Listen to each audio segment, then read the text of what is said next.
राधे राधे दोस्तों, कैसे हैं आप सब। मैं बिल्कुल ठीक हूँ। राधा की संसार में आप सभी का स्वागत है। दोस्तों, आ रहा है कार्तिक पूर्णिमा। जो कार्तिक पूर्णिमा में इतना दिन से लोग चातुर्मास्य व्रत कर रहे थे, उनका भी समापन होता है। और जो कार्तिक व्रत कर रहे थे पूरा महीना का, कार्तिक दामोदर महीना व्रत कर रहे थे, उसका भी समापन होता है। और जो कार्तिक पूर्णिमा का विशेष दान पूजन या नॉर्मली कार्तिक पूर्णिमा का पूजन करता है, वो भी कैसे होगा, क्या होगा, इस वीडियो में आप बताते हैं। कब है 2025 का कार्तिक पूर्णिमा का शुभ मुहूर्त, कब शुरू हो रहा है, कब समाप्ति हो रहा है, कैसे आप पूजन करें, सब विषय में डिटेल्स जानकारी है। चैनल में नए हैं तो चैनल को सब्सक्राइब कर लीजिए और अच्छा लगेगा तो लाइक शेयर भी कर दीजिएगा, जिससे सबको मेरा चैनल का ये जो इतना अच्छा वीडियो हम बनाते हैं, ये आप लोगों को सबको पता चल सके। और मेरा माने आप लोग से विनती है कि चैनल को लाइक और शेयर जरूर कर दीजिएगा, कमेंट में कुछ कुछ लिख दीजिएगा तो अच्छा लगता है। तो राधे राधे दोस्तों, देखिए शुरू करते हैं। कार्तिक पूर्णिमा 2025 का कब है। कार्तिक पूर्णिमा 2025 का जो शुरुआत हो रहा है पूर्णिमा का, वो है 4 तारीख को। 4 तारीख को, 4 नवंबर को रात को शुरुआत हो रहा है 10:36 पर। 4 नवंबर रात 10:36 पर कार्तिक जो पूर्णिमा है शुरुआत हो जा रहा है। और ये चलेगा 5 नवंबर का शाम तक। 5 नवंबर के शाम को 6:48, 6:48 पर इसका समाप्ति होगा। तो सूर्योदय के तिथि अनुसार सब कुछ हम लोग मान्य करते हैं। तो इस अनुसार कार्तिक पूर्णिमा का जो व्रत है, पूजन है, या चंद्रदेव को अर्घ्य प्रदान करना है, सब कुछ हम लोग को कब करना होगा हम लोग को 5 नवंबर को। 5 नवंबर को हम लोग को कार्तिक पूर्णिमा का स्नान, दान, पूजन, शुभ मुहूर्त, चंद्रदेव को अर्घ्य प्रदान, सब कुछ हम लोग को 5 नवंबर को करना है, क्योंकि उदय तिथि अनुसार यही सही होगा। 4 नवंबर को रात में शुरू हो रहा है तो उदय तिथि नहीं मिल रहा है। 5 नवंबर को शाम तक है तो उदय तिथि पूरा दिन ही पूर्णिमा है। और शाम को 6:48 पर तो चंद्र का उदय भी हो जाता है, तो चंद्रदेव को अर्घ्य प्रदान करना भी आप लोग को हो पाएगा। तो हम लोग को कब मानना है, 5 नवंबर बुधवार कार्तिक पूर्णिमा है। 5 नवंबर बुधवार कार्तिक पूर्णिमा। तो अगर आप घर में साधारण सा कार्तिक पूर्णिमा का पूजन करते हैं, तो आप लोगों को पूर्णिमा के दिन सुबह जल्दी, अगर आप चतुर्महीना का व्रत नहीं कर रहे या दामोदर व्रत नहीं भी कर रहे हैं, तो पूर्णिमा का खाली पूजन आप कराना चाहते हैं या करते हैं, तो आप लोग को क्या करना है, सुबह जल्दी उठना है, ब्रह्म मुहूर्त में स्नान करना है। स्नान का जल में थोड़ा सा गंगा जल मिला ले, थोड़ा सा तिल मिला ले और उससे स्नान करें।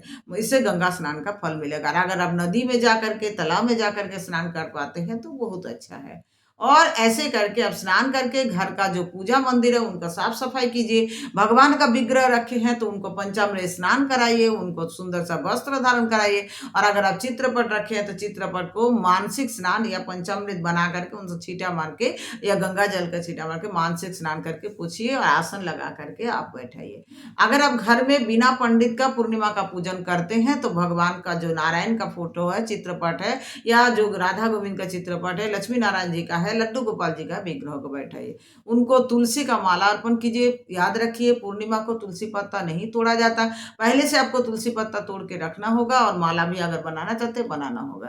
भगवान के चरणों में जितना ज्यादा हो सके आप तुलसी पत्ता, विष्णु सहस्त्र नाम का जप करते करते एक एक नाम पर एक एक तुलसी पत्ता, चाहे आप 1000 तुलसी पत्ता रखिए या 108 तुलसी पत्ता रखिए, इस 11 जितना आपसे संभव हो सके उतना रखिए। ज्यादा से ज्यादा हम लोग व्रत में पुण्य इस कार्तिक महीने में कारण किए हैं, तो हम लोग को चाहिए कि ज्यादा से ज्यादा पुण्य अर्जन करें। तो हम तो यही रिकमेंड करेंगे कि विष्णु सहस्त्र नाम एक एक नाम पर एक एक तुलसी पत्ता, माने 1000 तुलसी पत्ता भगवान के चरणों में अर्पित करें और भगवान को फल का भोग लगाए। भगवान के भोग के लिए पूर्णिमा है, नारायण जी का सबसे पसंदीदा जो भोग है पंजरी है, पंजरी बना के भगवान को भोग लगाइए। जो भोग लगाने के बाद आप अपना जो दोस्त यार सबको है बांटिए और उस दिन आप ज्यादा से ज्यादा भगवान के नाम का सुमिरन कीजिए। भगवान को जो भी आप संभव है दान करने का, जो ब्राह्मणों को दान करिए। भगवान को दान करने के लिए विष्णु भगवान माता लक्ष्मी के साथ श्रृंगार दान कीजिए, पीला वस्त्र दान कर सकते हैं। जितना आपसे संभव है दान कर पाना,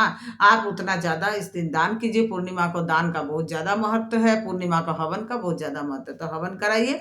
और घर में भी आप अगर हवन करना चाहते हैं तो उसका भी जो नॉर्मल विधि है कि आपको एक जो हवन कुंड लेना है, उसमें आपको जो लकड़ी लेना है, गोबर का जो उपला होता है वो लेना है, और उसमें आपको धूप उप जो तिल और पंच अनाज मिला करके जो धूप लकड़ी वाला रहता है उसमें घी मिला करके रखना है, और भगवान का एक एक नाम पर आपको अर्पण करना है, सारी देवी देवता के नाम पर हवन कुंड में आपको अर्पण करना है। और ऐसे करके आप हवन घर में नॉर्मल तरीका से करके आप पूजन कर सकते हैं। अगर आप पूर्णिमा को ब्राह्मण बुला के पूजन करते हैं तो पूरा ब्राह्मण तो आपको अच्छा से हवन पूजन करवा देंगे, तो कोई टेंशन ही आपको नहीं होगा।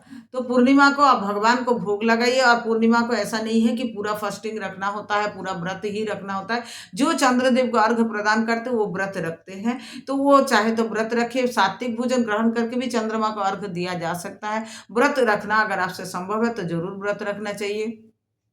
और शाम को 6:48 पर पूर्णिमा तिथि का समापन हो रहा है, तो आपको कोशिश होना चाहिए, ऐसे आप रात तक भी चंद्रदेव को अर्घ प्रदान कर सकते हैं, लेकिन आपको कोशिश होना चाहिए कि पूर्णिमा समाप्ति होने से पहले आप उस दिन जो है चंद्रदेव को दूध का अर्घ प्रदान करें। जो भगवान चंद्रदेव को अर्घ प्रदान करने के लिए आपको लोटा लेना है, उसमें दूध लेना है, उसमें सफेद फूल लेना है, और आपको चंद्रदेव को अर्घ प्रदान करना है, दीप प्रदान करना है। आपका जो कार्तिक पूर्णिमा का साधारण सा पूजा है, ऐसे आप कर सकते हैं।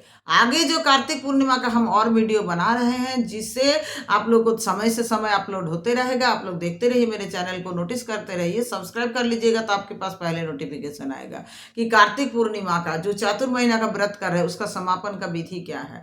कार्तिक पूर्णिमा का जो कार्तिक व्रत कर रही है, दामोदर व्रत कर रहा है, उसका समापन का कैसे करें, तो सब कुछ के विषय में वीडियो आते रहेगा। राधे राधे, खुश रहिए, प्रसन्न रहिए। ऐसे करके पूर्णिमा का पूजन कीजिए।